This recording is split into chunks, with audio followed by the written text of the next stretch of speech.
Lakhanpur block रो रंपेला पंचायत रो सरपंच बिमला किसान है। काण असुविधा होची मैडम आपन आमर रंपेला पंचायत आमर पाख जहाँ भी अच्छे ये अंचल तिलिया कुमारबंद आखर पाखर जिते भी गाँव अच्छे समस्त को इटा गुटे ही रास्ता है जेनटा कि आमर रंपेला ब्रिज आम से बाटे जाऊँ बहुत असुविधा होचे ई कंपनी रो जीएसडब्ल्यू और ओपीजीसी रो जेन गाड़ी माने जाऊँ बहुत असुविधा होचे आमर समस्त को एथिलागी आमे जाइथिलु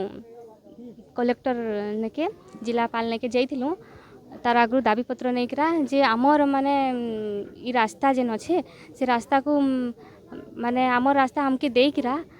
बहुत असुविधा होचे एति लगी आम रास्ता हमके दे दियो आ से माने जेन कहूथिले जे माने इटा गाड़ी माने पानी दे देउछन रास्ता पानी दे देउछन जेतकी माने ओवरलोड नहीं करा जाऊछन सेटा के माने आमे मना करथिलु ओवरलोड नहीं करा जाओ बोलिकरा आ ओई बाटे जाना माने से माने सुनबानी हेती लगी आमे एटा आंदोलन करूछु 7 दिन टाइम देथिलु 7 दिन भितरे से माने सुनबार नहीं किछि करबार नहीं हम बहुत हैरान होछु सेथि लगी आमे एटा आंदोलन करूछु आ आगे को एटा सब जारी थिबा जब तक कि हमर डिमांड पूरा नहीं हेबा हमके अलगा रास्ता दरकार।